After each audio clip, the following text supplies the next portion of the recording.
ఈ వీక్కి ఏ టాపిక్ పైన మాట్లాడదామని ఆలోచిస్తుంటే లాస్ట్ టైం చేసిన జస్ట్ పెళ్లి చేసుకో పాడు విని నాకు అమ్మాయి మెసేజ్ చేసింది బ్రో. అది ఏంటంటే, అజయ్ నేను చిన్నప్పటి నుంచి బక్కగా ఉండేదాన్ని, but I never felt conscious about it. రీసెంట్గా నాకు పెళ్లి చూపులు స్టార్ట్ అయ్యాయి. నాకు చుక్కలు చూపిస్తున్నారు. ప్రతి ఒక్కరు రావడం, మీ అమ్మాయి బక్కగా ఉంది, పొట్టిగా ఉంది అని కమెంట్స్ వేయడం. ఇంకొంతమంది అయితే మీ అమ్మాయి బక్కగా ఉంది కాబట్టి కొంచెం కట్నం ఎక్కువ ఇవ్వండి, ఫ్యూచర్లో హెల్త్ ప్రాబ్లమ్స్ ఏమైనా ఉంటే కష్టం కదా అని అనడం. నేను లావ్ అవ్వడానికి చాలా ట్రై చేశాను, డాక్టర్స్ని కూడా కలిశాను, బట్ నా బాడీ టైప్ ఇలానే ఏడ్చి వచ్చింది. కానీ వాళ్ళందరూ నన్ను బాడీ షేమ్ చేసి వెళ్తుంటే I started not liking my self. I'm feeling numb, I'm unable to get excited and చాలా బ్యాడ్ ఇన్నర్ వాయిస్ రన్ అవుతుంది నాకు అని వాయిస్ మెసేజ్ పెట్టింది. అది వినగానే నేను బాగా కనెక్ట్ అయ్యా.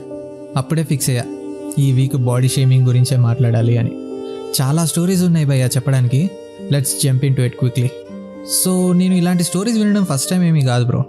నా ఫ్రెండ్ ఉంది ప్రెట్టి అని, తను నాకు 2018లో చెప్పిన మాట ఇది. అజయ్గా నేను చిన్నప్పటి నుంచి ఇంట్లో వాళ్ళు చెప్పినట్టే చేశాను. బయట ఎక్కువ తిరగకుండా ఉన్నాను, బాగా చదువుకున్నాను, జాబ్ చేస్తున్నాను, నెలకి 1,00,000 పైనే సంపాదిస్తున్నాను. కానీ ఇప్పుడు నన్ను అందరూ పిల్ల నల్లగా ఉందని రిజెక్ట్ చేస్తుంటే everything boils down to my colour and how do I look అని అనిపించినప్పుడల్లా బాధేస్తుందిరా అని. ఇలాంటి ఎక్స్పీరియన్స్లు పెళ్లి టైంలోనే వస్తాయి అని అనుకుంటే తప్పు భయ్యా. మా ఎక్స్పీరియన్స్లు స్కూల్ కాలేజ్లోనే స్టార్ట్ అయ్యాయి. పక్కనున్న ఫ్రెండ్స్ క్లాస్మేట్స్ కాదు, టీచర్లే బాడీ షేమింగ్ చేసేవాళ్ళు మమ్మల్ని. ఎలా అంటే, ఇంటర్లో మా ఫిజిక్స్ లెక్చరర్ నా ఫ్రెండ్ గారిని ఒక క్వశ్చన్ వేసాడు. వాడు వెరీ ఆబ్వియస్లీ దానికి ఆన్సర్ చెప్పలేదు. మా లెక్చరర్ ఇమ్మీడియట్గా ఏమన్నాడంటే, తింటూ ఉండి అడ్డంగా తెగబలిసావు, కాస్త చదువు మీద కూడా ధ్యాస పెట్టు అని అంటే మా ఫ్రెండ్ గాడికి కాలింది. ఆడు గట్టిగా, మీరేమైనా పెడుతున్నారా సార్ నాకు తిండి అని అన్నాడు. మా లెక్చరర్ షాక్, ఏమన్నావురా అని అడిగితే మావాడు ఇంకా గట్టిగా, మీరు నాకు పెట్టట్లేదు కదా, మరి నా బాడీ గురించి మీకెందుకు అని అంటున్నా అని అన్నాడు. ఆడిని ఈడ్చుకుంటూ బయటికి తీసుకెళ్ళి స్కేల్ ఇరిగేదాకా కొట్టారు. ఇక నా సంగతికి వస్తే, all my life in school I was skinny shamed.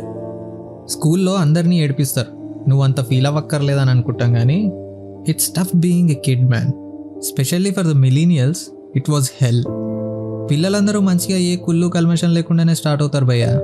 కానీ బ్యాడ్ పేరెంటింగ్ వల్ల మరి సరౌండింగ్స్ వల్ల తెలియదు, కానీ ఒక 9-10 ఇయర్స్ ఆఫ్ ఏజ్ నుంచి ఎంత సైకోసాలేగాలు తయారవుతారంటే నాయనా. ఒకడు కింద పడితే నవ్వడం, రోడ్డు మీద ఖాళీగా ఉన్న కుక్కల్ని రాళ్లతో కొట్టడం, వేరే వాళ్ళని ఏడిపించి అందులో ఆనందం వెతకడం. ఫర్ ఎగ్జాంపుల్, నన్ను మా స్కూల్లో అమ్మాయిలు ఏడిపించేవాళ్ళు. Hey this guy doesn't know how to speak in English రే అని. ఏది 3rd క్లాస్లోనే ఇదంతా. పోనీ వాళ్ళేమైనా ఇంగ్లీష్లో చించారా అంటే వాళ్ళకు వచ్చిందేంటి, according to the given survey numbers these paddy fields belong to mister Naidu you know అనే డైలాగులు వేసే ఇంగ్లీషే తప్ప వాళ్ళు ఇంగ్లీష్లో పీకింది ఏం లేదు. కానీ మనకు అది కూడా రాదు కదా, సో మూసుకొని వెళ్ళిపోయేవాడిని. ఇది జస్ట్ బిగినింగ్ మాత్రమే. నేను తర్వాత స్కూల్ మారితే అక్కడ ఇంకా rod. I got bullet for 1 year on a regular basis.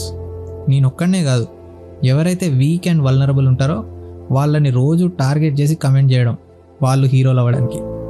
ఎలాంటి కమెంట్స్ అంటే, చీకట్లో కనబడతావారా నువ్వు, ఇంత కర్రగా ఉన్నావు, రే బక్కోడా, రే బండా, అరే తొరిపల్లోడా. ఇది చుట్టూ ఉన్న స్టూడెంట్స్తో ఫ్రెండ్స్తో ఆగదు, బంధువులు కూడా ఇవే కమెంట్స్.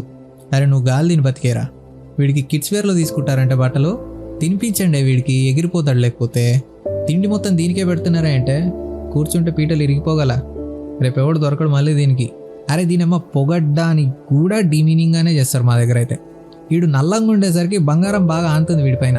ఇంకా వర్స్ట్ ఏంటంటే, కొంచెం చెస్ట్ బ్యాక్ ఉంటే అసలు మామూలుగా ఉండవే నువ్వు. ఈ కమెంట్స్తో ఆపకుండా దీనిపైన మళ్ళీ ఏదో ఇమిటేషన్లు కూడా. ఒక్కొక్కరిని పట్టుకొని, ఎందుకులే నాకు ఇంకా బ్యాడ్ ఇన్నర్ వాయిస్ రన్ అయ్యేది అప్పట్లో. ఇంట్లో డాడీ వాళ్ళేమో, రే పెద్దవాళ్ళకి గౌరవం ఇవ్వు, ఎప్పుడు వేరే వాళ్ళ మీద చెయ్యెత్తద్దు, బూతులు మాట్లాడద్దు అని చెప్తే, బయట ప్రపంచమేమో ఒక ఆట ఆడుకుంటుంది మనతోటి. ఈ కాన్ఫ్లిక్ట్లో ఎటూ తేల్చుకోలేక ఎలా తయారవుతామంటే, సెల్ఫ్ కాన్ఫిడెన్స్ ఎగిరిపోతుంది, ఇంట్రోవర్ట్గా తయారై వస్తాము, మనుషులంతా ఇంతే ఉంటారు అని ఒక నెగిటివ్ మైండ్ సెట్కి వెళ్ళిపోతాం, సొసైటీ స్టాండర్డ్స్కి తగినట్టు నేనే లేను, I don't deserve happiness, I hate my self అని మెల్లగా ఇన్సెక్యూర్ అయిపోతాం. ఆ తర్వాత ఇంకా యారగెంట్గా తయారవుతాం. అట్లీస్ట్ నేనైతే అలానే అయ్యా. ఇలాంటి టైంలోనే నేను ఒకటి గమనించా. అదేంటంటే, ప్రపంచం అంతా సొసైటీకి తగినట్టు అందంగా ఉన్న వాళ్ళని, డబ్బులు బాగా ఉన్న వాళ్ళని, ఫేమ్ ఉన్న వాళ్ళని డిఫరెంట్గా ట్రీట్ చేస్తుంది, మిగతా వాళ్ళందరినీ ఇంకోలా ట్రీట్ చేస్తుంది. మంచిగా ట్రీట్ చేస్తుందా చెడ్డగా ట్రీట్ చేస్తుందా అనేది సబ్జెక్టు, బట్ డిఫరెంట్గా అయితే డెఫినెట్గా ట్రీట్ చేస్తుంది. You might not agree with it, but I saw it and experienced it. ఇలా బులీ అవుతూ లాస్ట్కి నా సహనం అయిపోయింది భయ్యా. ఇలానే ఉంటే ఆడుకుంటారా అని even I started commenting on people, making jokes on them just to feel validated. అరే వీడు మనోడేరా అని నన్ను కమెంట్ చేసిన వాళ్ళు నాకు ఫ్రెండ్స్ అయిపోయారు. అంటారు కదా, you are an average of 5 people around you అని. సో నేను ఇంకా వాళ్ళలాగే అయిపోయా. We were all searching for the next Ajay to bully. నన్ను బులీ చేసినోడు కూడా నాలాగే టు ఫీల్ ఇంక్లూడెడ్ ఇలా తయారయ్యాడు అనుకుంటా. తెలిసో తెలియకో ఒక విషయ సర్కిల్లో పడిపోయాం మేము. We were just reflecting our personal frustrations on others. ఆ స్కార్స్ నుంచి హీల్ అయ్యి did I get over it అని అడిగితే నో అనే చెప్పాలి. It's very hard to unlearn what you learned man. I still hate shopping and shit. ఇప్పుడు మంచి బట్టలు వేసుకొని ఎవరిని ఇంప్రెస్ చేయాలి తొక్క అనే యాటిట్యూడ్లో ఉండేటోని. And I hate going to family gatherings. వీళ్ళు కమెంట్స్ వినలేను బాబు అని చెప్పేసి ఎప్పటి నుంచో అవాయిడ్ చేయడం స్టార్ట్ చేశాను. I can't take compliments. ఎవడైనా నిజంగా వచ్చి కాంప్లిమెంట్ చేసినా అరే జాలి చూపిస్తున్నాడు వీడు అన్నట్టు అనుకునేటోడు ఒకప్పుడు. ఇప్పుడైతే I don't deserve this compliments ఏమో అని అనుకుంటూ ఉంటా. ద ఓన్లీ పాజిటివ్ థింగ్ ఏంటంటే దీనివల్ల it help me to be independent and to be grounded. ఈ విషయాలు ఏవి నేను ఇంతవరకు నా ఫ్రెండ్స్కి కానీ నా ఫ్యామిలీకి కానీ ఎప్పుడు చెప్పలేదు. ఇవాళ ఎందుకు చెప్తున్నానంటే నేను నీలాగే బాడీ షేమింగ్ త్రూ పాస్ అయ్యా, బాధపడ్డా, ఏడ్చా. ఆ ఎమోషన్స్ని ప్రాసెస్ చేసుకోలేక టాక్సిక్ ట్రేట్స్ డెవలప్ చేసుకున్నా. నేను హర్ట్ అయినట్టే వేరే వాళ్ళని హర్ట్ చేశా. నాలాగా నువ్వు ఆ తప్పు చేయొద్దని చెప్తున్నా. ఇవి బాడీ షేమింగ్ కంటే వర్స్ట్ ఇంకోటి ఉంది బ్రో, అది జెండర్ షేమింగ్. అరే వీడి వాయిస్ ఏం అమ్మాయిలా ఉంటుందిరా, జుట్టు చూడరా అమ్మాయిలాగా ఎంత పెంచాడో, అరే వీడు నెయిల్ పాలిష్ చేసుకుంటాడు రా, అరే మ్యాన్ బూబ్స్ ఉన్నాయిరా వీడికి, నువ్వేంటే మగరాయుడిలాగా కొంచెం అమ్మాయిలాగా బట్టలేసుకో, అరే వీళ్ళు తేడారా గేగాలురా, అరే చెక్క అని ఏడిపిస్తాం. నాకు ఇప్పుడు అనిపిస్తుంది మనం బిగినింగ్లోనే కొంచెం బెటర్ ఉన్నామేమో అని. ఎందుకంటే India is the first country to celebrate the duality of gender, half man half woman, అర్ధనారీశ్వరుడు శివుడు అని. కానీ అవే లక్షణాలు మనిషిలో ఉంటే తేడాగాడు అంటున్నాం. పురాణాల్లో అన్ని బాడీ టైప్స్ని అన్ని స్కిన్ కలర్స్ని నార్మలైజ్ చేయడానికి దేవుళ్ళను కూడా అలానే క్రియేట్ చేశారు. వినాయకుడిని లావుగా, విష్ణు అవతారమైన వామనుణ్ణి పొట్టిగా, సింబల్ ఆఫ్ లవ్ అయిన కృష్ణుణ్ణి అండ్ మదర్ ఆఫ్ ఆల్ అయిన కాళీని నల్లగా పెట్టారు. మనమేమో వాళ్ళని పూజిస్తాం కానీ మన పక్కనుండే మనిషిలో ఉంటే ఎగతాళి చేస్తాం. వీటికి తోడు మనల్ని ఎడ్యుకేట్ చేసే దిక్కుమాలిన యాడ్స్ ఒకటి, ఫెయిర్ అండ్ లవ్లీ. స్క్రీన్లో అదేదో స్కేల్ పెట్టి dark skin to white Yami Gautam యాక్ట్రెస్లా మారండి అని పెడతారు. ఇంకా మూవీస్లో అయితే చెప్పొద్దు, గే క్యారెక్టర్స్ని, ట్రాన్స్జెండర్స్ని, లావుగా ఉన్న వాళ్ళని, నల్లగా ఉన్న వాళ్ళని డిమీనింగ్గా కామెడీగా వాడతారు. ఎక్కడో 1-2 మూవీస్లో తప్ప. నవ్ ఐ నో మూవీస్ని మూవీస్ లాగా చూడాలి అండ్ ఆల్సో యాక్టర్స్ వాళ్ళ కన్సెంట్ ఇచ్చారు కాబట్టి అది చెల్తా. బట్ వాటిని నువ్వు ఐడియలైజ్ చేసుకొని అర్జున్ రెడ్డిలో చూపించినట్టు you know a beautiful chick and a fat chick is a deadly combination అని బయట నువ్వు స్టార్ట్ చేయొద్దు. ఇండియాలో సెక్స్ ఎడ్యుకేషన్ అవసరమా అని డిబేట్ పెడుతున్నారు. అసలు మనకి చాలా అవసరం.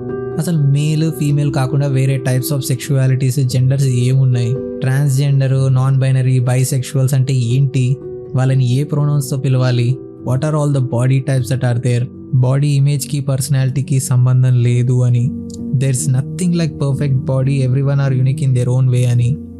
ఇవన్నీ స్కూల్ నుంచే నేర్పించాలబ్బా.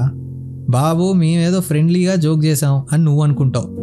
మీ క్లోజ్ ఫ్రెండ్స్తో ఎలా ఉంటారో, ఏం జోకులు వేసుకుంటారో, ఏం పిచ్చింగ్లు చేసుకుంటారో అది మీ ర్యాపో బట్టి మీరే డిసైడ్ చేసుకోండి. ఆ టెరిటరీలోకి నేను ఎంటర్గా.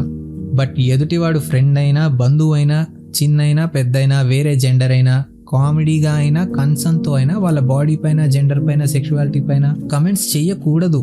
మనం ఇన్సల్ట్ కామెడీయే చేయాలి అంటే కన్సెంట్ తీసుకొని రోస్ట్ చేసి పడేయండి. కన్సెంట్ ఉంటే ఇన్సల్ట్ని కూడా కామెడీగా తీసుకోవచ్చు. ఆ కన్సెంట్ లేకపోతే జోక్ని కూడా ట్రోలింగ్ అంటారు. అరే ఒక్క స్టేట్మెంట్కి ఏం అనర్థాలు జరిగిపోలే ఇప్పుడు అని అనుకుంటాం. బట్ ఆ ఒక్క స్టేట్మెంట్ అవతల మనిషిని ఎంత కాన్షియస్గా, ఇన్సెక్యూర్గా, సెల్ఫ్ డౌట్లో పడేస్తుందో తెలియదు మనకి. కొంతమంది ఎక్స్ట్రీమ్ స్టెప్స్ తీసుకుంటారు, లైక్ బలవంతంగా పస్సును ఉండటం. మరి కొంతమంది స్ట్రెస్ అండ్ యాంగ్జైటీ డెవలప్ చేసుకుంటారు. ఇంకొంతమంది ఈటింగ్ డిజార్డర్ డెవలప్ చేసుకుంటారు. They eat up their feelings, దాన్ని స్ట్రెస్ ఈటింగ్ అని అంటారు. And they get into health issues. And ఇంకొంతమంది they tend to hate themselves and hurt themselves. అందుకే వేరే వాడిని కమెంట్ చేసే బదులు మన నోటికి టేప్ వేసుకోవడం బెటర్. ఫైనల్గా నేను చెప్పొచ్చేది ఏంటంటే, if you are a teenager and facing any kind of shaming, say no, you are not okay with it. 16 to 25 ఏజ్లోనే నీ మేజర్ పర్సనాలిటీ బిల్డ్ అవుతుంది. ఇలాంటి టైంలోనే నువ్వు నో చెప్పడం ప్రాక్టీస్ చేయకపోతే తర్వాత సరదా తీరిపోతుంది. నువ్వు కమ్యూనికేట్ చేసినా కూడా ఇంకా రెచ్చిపోతున్నారంటే నేను ఇలా అనద్దు, బట్ రీటాలియేట్ బ్రో. మీ పేరెంట్స్ని దింపుతావో, మీ అన్నలకు చెప్తావో, ప్రిన్సిపల్కి కంప్లైంట్ చేస్తావో, లేక నువ్వే హ్యాండిల్ చేస్తావో నీ ఇష్టం. It's better to be a fighter in a garden then to be a gardener in war. ఇప్పుడు వెళ్ళి కమెంట్ చేసిన వాళ్ళ కొట్టండ్రా అనట్లేరు. ఎవడైనా లైన్ క్రాస్ చేస్తే హ్యాండిల్ చేసే ధైర్యం నీలో ఉండాలి అంటున్నా. ఏదో వాళ్ళకి ఒక్కోసారి ఏదో భాషలోనే చెప్పాలి, తప్పదు. బట్ ఇదేదో బాగుంది అని నువ్వు పూర్తిగా ఏదోలా మారకూడదు. మేము అలా చేయకే బులీ అవుతూ బులీస్గా తయారయ్యాం. And if you are not a teenager and dealing with such comments, I just have one thing to say to you guys. సొసైటీకి ఏమీ పని లేదు భయ్యా. నువ్వు పొడుగున్నా, పొట్టిగున్నా, సన్నగున్నా, లావుగున్నా, తెల్లగున్నా, నల్లగున్నా, ఇన్ఫ్యాక్ట్ నువ్వు వాళ్ళకి నచ్చినట్టుగా ఉన్నా, సక్సెస్ఫుల్గా ఉన్నా కమెంట్ చేస్తూనే ఉంటారు. Just fuck those people man. వాళ్ళు మన బిల్స్ కట్టట్లేదు కదా. దారిలో మురిగే ప్రతి కుక్కకి మనం రెస్పాండ్ అయితే మనం మన గమ్యాన్ని చేరలేం. నేను ఇదే ఫిలాసఫీ టీనేజర్స్కి ఎందుకు చెప్పట్లేదంటే ఆ ఏజ్లో ఇంత మెచ్యూరిటీ అండ్ ఎవాల్వ్మెంట్ కష్టం అర్థం చేసుకోవడం. సో నువ్వు ఆల్రెడీ ఎదిగేవు కాబట్టి మనకి బోల్డ్ పనులు ఉన్నాయి, వాటిపైన పడదాం. అండ్ ఈ మధ్య ఒకటి చూస్తున్న సెల్ఫ్ లవ్ అని చెప్పి ఐ లవ్ మై సెల్ఫ్ అని ఫోర్స్ఫుల్గా ఒక టాక్సిక్ పాజిటివిటీలో పడుతున్నారు అందరూ. ఇట్స్ నాట్ లైక్ ఈరోజు మార్నింగ్ లేచి okay I love myself from now on అని అనుకోగానే ప్రేమ వచ్చేదు. It doesn't work like that బెటా. మనకి నచ్చిన కంఫర్ట్స్ అన్నిటికీ సెల్ఫ్ లవ్ అని పేరు పెట్టి ఇష్టం వచ్చినట్టు తింటూ ఇష్టం వచ్చినట్టు ఉంటే అది సెల్ఫ్ లవ్ అనరు, ప్యాంపరింగ్ యువర్ సెల్ఫ్ అంటారు. సెల్ఫ్ లవ్ అంటే ప్యాంపరింగ్ మాత్రమే కాదు, it's majorly about putting efforts for the betterment of you. అదేవాడు మాట్లాడు. మనందరం ఇవాళ ఒక 2 పనులు చేద్దామా? ఫస్ట్ది ఏంటంటే బెడ్రూమ్లోనో బాత్రూంలోనో అద్దం ముందు నుంచొని మనతో మనం మాట్లాడుకుందాం. ఫస్ట్ థింగ్, నీకు నచ్చినా నచ్చకపోయినా we need to get comfortable with our own skin. There's no choice. Let's realize that fact అని అద్దంలోనే ఏదో చెప్తాం. Secondly, let's define our own sexiness. ఆ అద్దంలో ఏదో అని చూస్తుంటే ఏమనిపిస్తుంది? ఎట్టా పుట్టావరా ఇంత అందంగా అని అనిపిస్తే గ్రేట్. దీన్ని ఇలానే ఎలా మెయింటైన్ చేయాలో ప్లాన్ చేయండి. లేదు అరే కొంచెం లావ్ అయితే బాగుంటుంది, లేదా పొట్ట తగ్గిస్తే బెటర్ ఉంటా అని అనిపిస్తే so be it, let's do that. వేరే వాళ్ళు కమెంట్ చేశారనో, సొసైటీ స్టాండర్డ్స్కి సరిపోవాలనో కాదు, మన కోసం మనకి నచ్చినట్టు మనం ఎఫర్ట్స్ పెడదాం. పెద్ద పెద్ద హీరోలు హీరోయిన్లు లవ్ యువర్ సెల్ఫ్ అని అంటుంటారు, ఇంకో పక్క సర్జరీలు చేయించుకుంటుంటారు. తప్పులేదు. They define their sexiness and they are after it. So let's define our sexiness and go after it. మేము ఆల్రెడీ ట్రై చేసాం దోరా, but it isn't working out అంటే cool man, you tried right, that's enough. As long as you are healthy and fit, nothing else matters. Be body positive. At the same time next year కల్లా మనం మన upgraded వర్జన్లో ఉండాలి, both mentally and physically, so that you can take care of the 10-year version of you from now. హెల్దీగా ఉండడం పెద్ద మ్యాటరే కాదు. Sugar and processed food తగ్గించి ఒక అరగంట డైలీ నడిస్తే నువ్వు వద్దన్నా హెల్దీగానే ఉండి వస్తాం. బట్ నువ్వు నీ క్రేవింగ్స్ని కంట్రోల్ చేసుకొని ఒక డిసిప్లిన్ని ఫాలో అవుతావు చూడు, దానికి పెట్టాలి ఎఫర్ట్స్. అప్పుడు దాన్ని అంటారు సెల్ఫ్ లవ్ అని. బాడీలీ కాన్ఫిడెన్స్ చాలా ఇంపార్టెంట్ భయ్యా, and that confidence only comes from with in, only when you really love your self. At some point in life we will go beyond that. Ante no matter how I look, I'm the boss bitch. An attitude comes with age. Unfortunately it won't happen when you're young for most of us. లేదు నేను ఇష్టం వచ్చినట్టు తింటా, ఇష్టం వచ్చినట్టు ఉంటా, I love myself even when I'm not fit and unhealthy అంటే ఇంకెందుకు సెల్ఫ్ లవ్ సంకనాకనా? అది ఇప్పుడు అర్థం కాదు. 10 ఏళ్ల తర్వాత హాస్పిటల్లో పడ్డాక అప్పుడు మళ్ళీ మెంటల్ బ్రేక్ డౌన్ అయితే చూడు, అప్పుడు అనిపిస్తుంది అది వద్దు మనకి. సో ఫస్ట్ థింగ్ ఏంటి ఇవాళ మనం చేయాల్సింది? అద్దం ముందు నుంచుందాం. Let's get comfortable with our skin, define our own sexiness and let's define our own success and go after it. And the second last thing ఏంటంటే మన ఇన్స్టా బయోలో ప్రోనౌన్స్ యాడ్ చేయడం.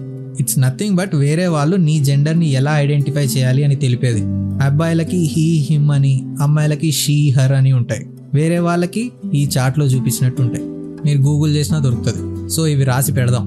మనకి ఫ్రీడమ్ వచ్చి 74 ఇయర్సే అవుతుంది భయ్యా, బట్ ఎల్జీబీటీ కమ్యూనిటీ వాళ్ళకి freedom వచ్చి 3 ఇయర్సే అవుతుంది ఇండియాలో.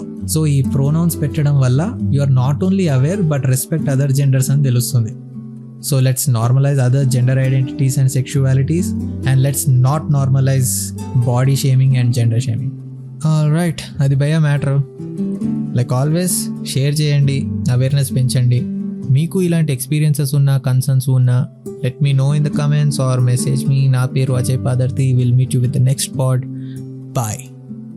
I have a dream that one day my 4 little children will one day live in a nation where they will not be judged by the color of their skin but by the content of their character. I have a dream today.